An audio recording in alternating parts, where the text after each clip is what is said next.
Jamaican American singer and producer Tessellated gained the attention of Apple with his song I Learned Some Jazz Today, which was featured in the company's 2019 Bounce AirPod commercial and hit #1 on the Billboard jazz charts.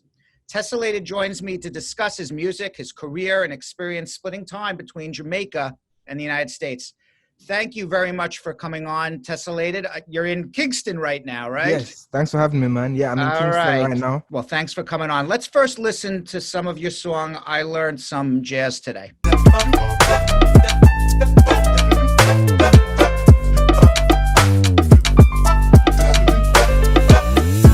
just learned some jazz today, it's true. You just learned some jazz today, and you gon' learn some jazz today, yes you gon' learn, you gon' learn, you gon' learn. You're based between Kingston and LA now, but where did you grow up? So I grew up completely in Kingston, all the way up until I was 18, at which point I moved to Orlando, and I lived there for 2 years. I was doing a music program, and then since then, I've been in Los Angeles for about 3 years. So what is your family's immigration story? So luckily for me, I'm actually a dual citizen because my mother is American, my father is Jamaican. My mother also grew up in Jamaica, but she was born in America, up in Maine. So immigration wasn't ever a problem for me. You got a U.S. passport when you were a kid then, basically, yeah, I have a US because your passport. mom was a U.S. citizen. You were an automatic citizen at birth, even though you were born outside the U.S. That's really lucky for you because you come to America and they welcome you as an American. And then when you go to Jamaica, they welcome you as a Jamaican. Exactly. So when did you start playing instruments? Before I can really remember, to be honest, but I'm told it's around 4 years old.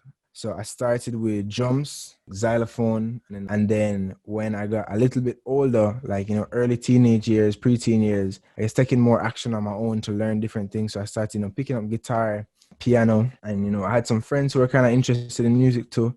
It wasn't as much like creation at the time, but more just playing. Do you know who introduced you to music? I believe it was my father, and he's a very big music appreciator, as well as my mother. He was the one that first brought forward initiatives to let's get the kids kind of interested in music from an early age. In general, aside from the playing, my family is just big on a lot of different styles of music, so I was exposed to a lot from an early age, like whole heap of old school R&B, Motown era, Michael Jackson, then like soca and calypso. Part of my father's family is from Trinidad, so they were very big on like steel pan and like calypso music. What age did you go from, what, this is fun, to I can make a career of this? The age where it really went from, okay, this is fun and I like to do this, to, oh, I can actually make something out of this, was about 16. So when I was like 15, 16, I started picking up production, right? And DJing. And that's when I started really creating music and getting into things. First, it was just remixes and stuff, but then I started doing my own original compositions. And it was really fun. I really loved it. And then it just got into me doing, more research on the industry. Most people look at music and they're really only seeing like the superstars. So it's kind of, a lot of times you think it's like it's an all or nothing. You get me? Like you're either the Beatles or you're going to be homeless. Also, a lot of people are not that knowledgeable about it. A lot of the artists I was following were more upcoming artists, right? And I'm looking at certain people, I'm realizing like, okay, like this guy is not huge necessarily, right? This guy has like maybe a couple 100,000 plays on some songs, a few thousand followers, but he's actually paying his rent off of music. He's eating food. I'm like, yo, that's not that far off from where I am. Like I could actually do that. And then from then I just started, I kept at it and kept pursuing it. And I had these little benchmarks in my mind. To me, like I have an interesting relationship with the concept of talent, but I feel more of my success so far, and even like the music I've been able to create, is just because like I just make a lot of music. No matter how much some people make music, they're not going to necessarily be a Mozart, but I think a lot of it is the time. A lot of people, if you put in a lot of time to something, you can be really, really good at it. It's passion and hard work is really what you're describing to me. 100%. If I pull up my computer and look through like my old archives, like I have like literally like hundreds and hundreds of beats and song ideas, most of which never finished, but all those are part of the process. How do you describe your music? It's probably the number one hardest common question I get. But I think the easiest way for me to describe it and the most accurate way would to be a fusion. It's a fusion based in Caribbean music, and that incorporates elements of, you know, different genres from all over the world, which would include like jazz, you know, hip hop, R&B, Latin styles like some bossa nova, Cuban influence. The style is not static. The level of the blend changes. So I think that's the best way to describe it. You sit down, you say, I'm going to write a song today. How do you do it? It doesn't normally go like, I'm going to write a song today. It's like a Right. song pops up and says like, yo, you need to write me down right now. You get me? It happens a lot when I'm driving, actually. Like I'll be driving and like a melody idea or something comes into my head and I voice note it. So I'll hum some ideas out or whatnot just into a voice note just so I remember them a little bit later, because, you know, it's so easy to forget them.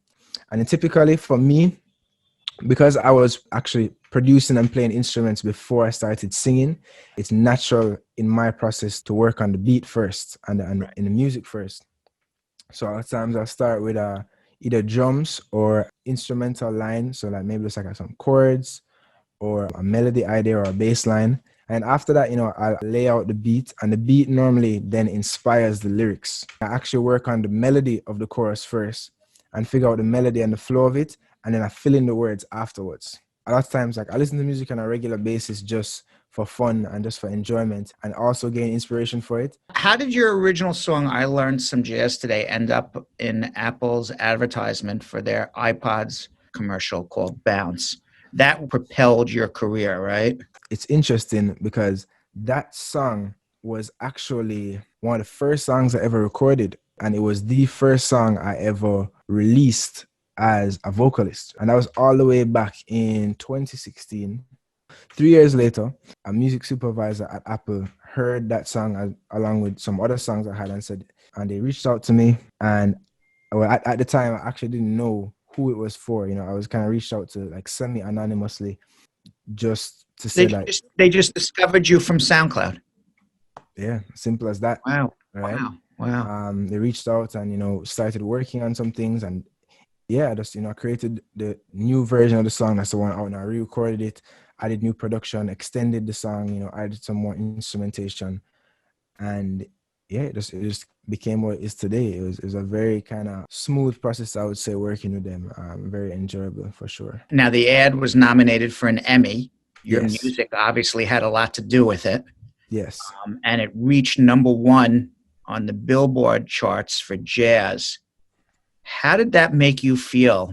It's kind of a surreal feeling, to be honest, because, you know, it's something that same thing. I think that's the most satisfying part of it to me, that like the people are actually like loving the music, like the individual people, but naturally it doesn't hurt. The Emmy nomination doesn't hurt. And certainly the royalties don't hurt either, right? Definitely. So now you currently have an album out, right? What is the name of your album that you have out? It's about to come out, actually. About to come out. Yes, it's called Tropics Volume 1. One of the first songs that's going to come out from your album is No Answer. That's going to be the first song that's... All right, let's listen to a little bit of it. No answer. No answer. No answer. Answer. Hey, ring pan it. Make she sing when she fling all the thing pan it. Appleton we a sip and a gin tonic. So put your hip on it. Okay, so that's amazing. So congratulations on all of this. What's going to be next for you? Right now, you know, it's a kind of weird place for the music industry in general. I was about to head to South by Southwest and do a couple shows there, and just like supposed to go to the UK. Like my publisher is based in the UK, so I'm supposed to go over there and do some work.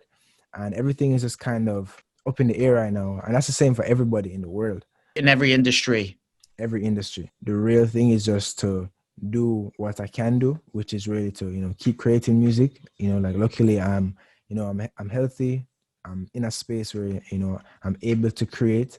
So for me, I guess it's just keeping that mental space of creativity going and allowing myself to keep the music flowing regardless of whatever is happening. So, you know, by the time things are somewhat better and we're maybe able to go out or able to do shows and things, that everything is ready and prepared for that. Now, when you first came to the United States for college, you were also, besides a musician and coming to study music, you were also a community organizer Yes. and you had organized a protest. Tell me about what you organized and what you were protesting. Trump had just been elected.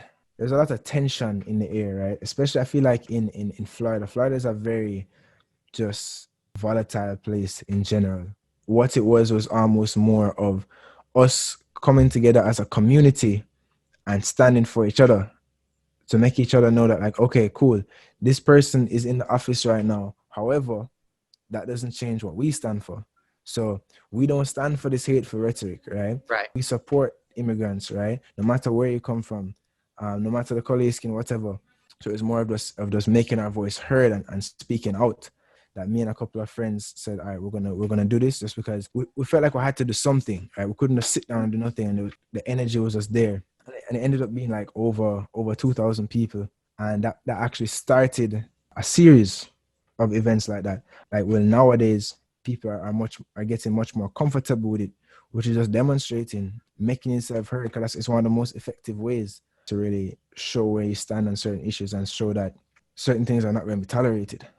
What are your thoughts? What's going to happen here in America? I think one thing is important that you said, is the racism that continues, because I think a lot of people have been unaware that this is how it's been. The only difference now is people are actually seeing it. Anywhere something happens, someone is capturing that on a phone, and not only is it being captured, but it can't be held down because people have Twitter, people have Facebook, and people kind of send messages directly. Right. So it's once something significant happens, or injustice is happening, people are going to hear about it. What Trump has done is, I don't think he's made anybody necessarily racist, but he's made the people who are racist or have those racist feelings, he's emboldened them to be proud about it, right? Because the thing is, Black Lives Matter movement started under Obama. So it's not to say that nothing has gotten better, but there's just still so much work to do. And it's important to just look at the bigger picture. So I'm honestly not sure what's going to happen. I don't think anybody is, but I think the fact that people are aware and they're pushing for something to happen is a big step. Turn the ship in the right direction.